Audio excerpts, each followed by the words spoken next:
欢迎乡亲继续收看《华视台语新闻杂志》。台中曾经真出名的天外天剧场，是台湾1930年代上界华丽欧洲式的剧院，嘛是台中最后一座日本时期的剧院。文史团体已经呼吁真侪档了，希望甲列为历史的建筑来保护。但是经过3任的市长、2届的地方审议，拢决定歪来保留。但是，就伫2020年的4月，所有权人决定要拆掉的动工，文化部紧急介入，而且公告这个剧场是暂定的古迹，命令袂当来拆除。天外天剧场曾经来见证着台中伫日本时期的历史风华，一直互转卖了后，嘛曾经沦为台中上不堪的风化区。为什么这个天外天剧场无法度得到当地审议委员的认同？但是中央所甲看作是珍贵的资产呢？咱做伙来探讨。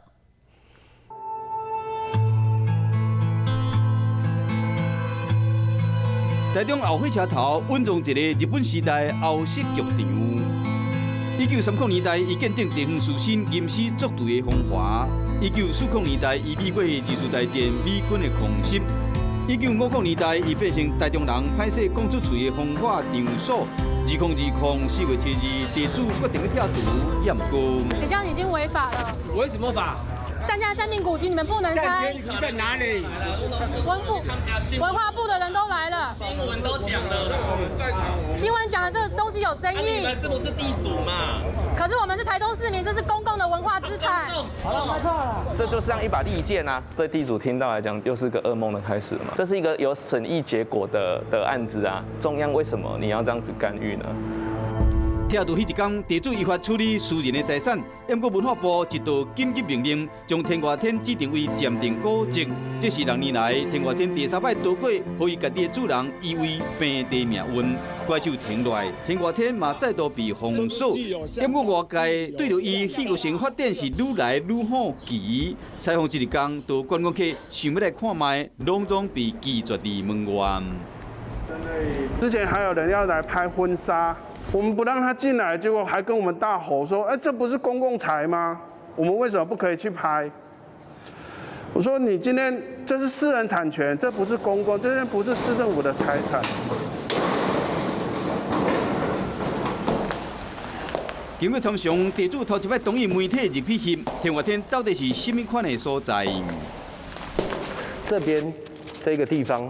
这边有个斜坡下去嘛，哈，其实就是建了一个钓虾池。这边其实就是一个营业场所嘛，哈。那你可以看到现在地上有很多的停车格，有没有？其实当初就是钓虾池的客人可以来这边停车。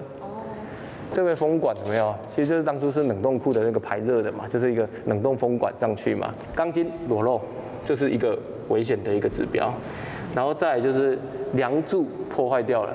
那你看一下，天外天即马是危险大楼，伊捌互人转手经营冷冻厂，嘛捌做过钓虾场、甲饲粉鸟，甚至有不堪的历史。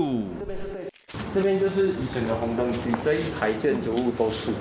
那当初是合法的，都是合法的工商区。这边现在完全都没住人了，也都撤掉了啦。这里面是属于也是啊，就是刚刚的2楼啊。这个会上到。对啊，就是你刚刚那个2楼啊。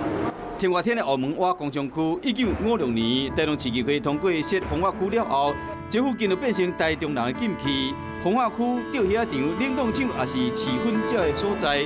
这款的建筑物，敢真正有历史文化保存的价值？当然不是，天外天的价值要追溯到80多年前。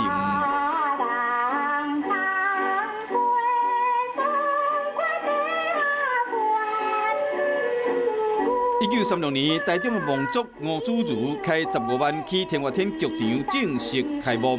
当时起车头的经费不免8万，吴祖如大手笔选伫汉人集中的南台中起当时上界豪华的欧式圆形的剧场。18公尺大的圆顶是当时期建筑物上大的，华丽程度未输东京的宝通剧场。铁轨之前西半部是日本人生活的区块，那东半部这边就是农工，这是以台湾人农业工业的重镇。他是怀着一种国族的情怀，他想要复兴，他想要繁荣南台中。一方面，它可以当作是一种文化和娱乐休闲的投资，二来更是想要展现它的一种豪气，或者也许也有那么一点跟日本人别苗头的意味啊。就算是伫80多年后，占埔的废墟中依然有看到天外天当年建筑美学，这座会使有630个座位的剧院。歌、新剧、京剧、地方的士绅，像林献堂、历史的成员，拢是座上宾。甚至吴主厨佫经常邀请文人雅士举办诗会。它其实是一个历史交汇点，当时的文人，比如说立社或是林献堂。或者是蒋渭水等人，好，这些文人，他们吟诗作对的地方，那这样一个地方，我觉得它是一个历史记忆。我们要去回忆历史，回想过去的文化，有发生过什么事，有什么人在这里活动，有什么故事。你如果没有一个具体的空间存在，其实很难想象出来。因为战争被迫停业的天外天剧场，伫战后恢复营业。因为票房无好，加上吴主厨破病过身，1948年天外天剧场转手卖出去，改名叫国际戏院。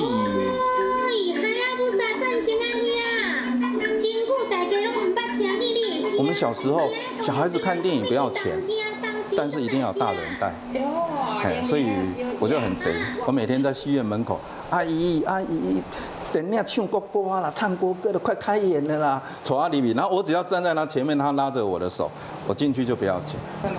李坤城看戏的方式是真侪南台中的在地囡仔共同的回应，为歌仔戏黄梅调看到强碟片，牛山别甲祝英台轰动伫国际戏院连续搬半年外。刷来歌星随着电影主题曲登台演唱，国际戏院见证台湾的流行乐史。罗大佑所唱的《火车》，都蕴含天外天的回应。我们在台中成长的人，逐工拢要去台北拍拼，所以台北是一个繁华的世界。所以写到副歌的时候，想要好阮出国爱的人飞向一个繁华世界吼，好，然后一站一站过过天天，南移的天外天。以前小时候拢听长辈讲天外天，天外天，天外天。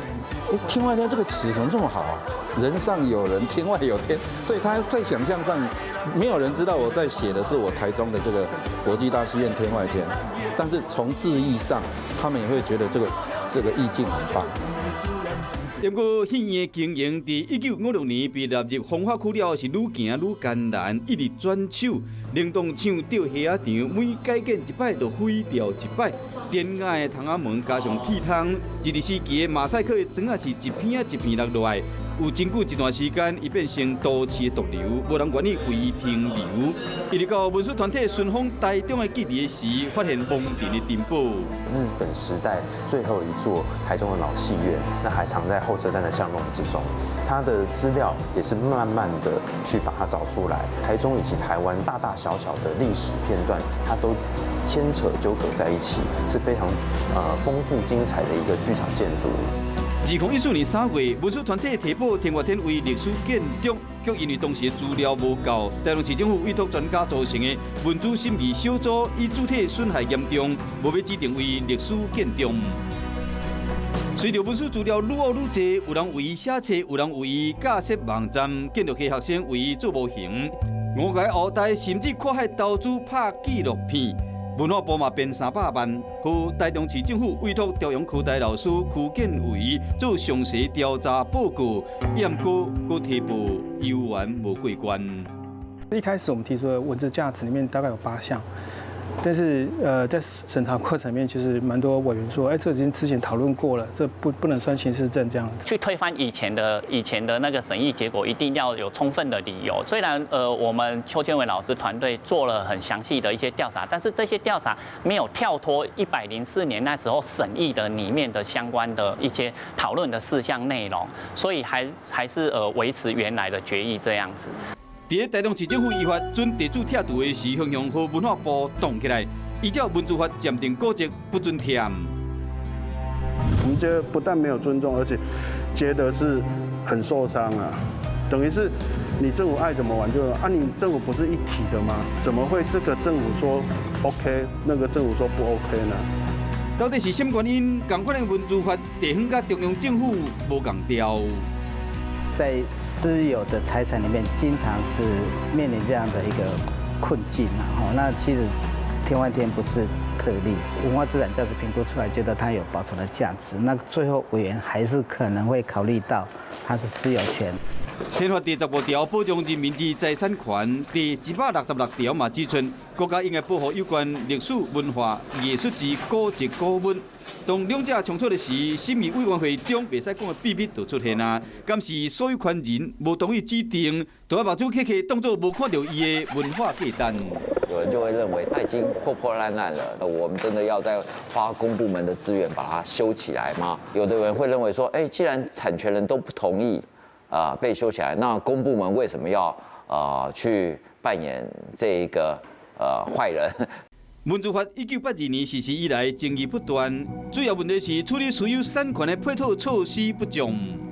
之前的修法，大家比较诟病的就是说，那个文资法修法都是对于所有权人的限制或者是处罚，那奖励措施或者是补偿措施其实是不足的。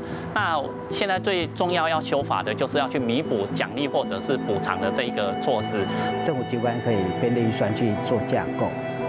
那另外，也有可能，如果说有适当的土地可以移地，那这个未来都会在我们的新修法的那个文资法里面。增加所有权人的保障权益和审议过程透明化，拢是文资法目前修正的方向。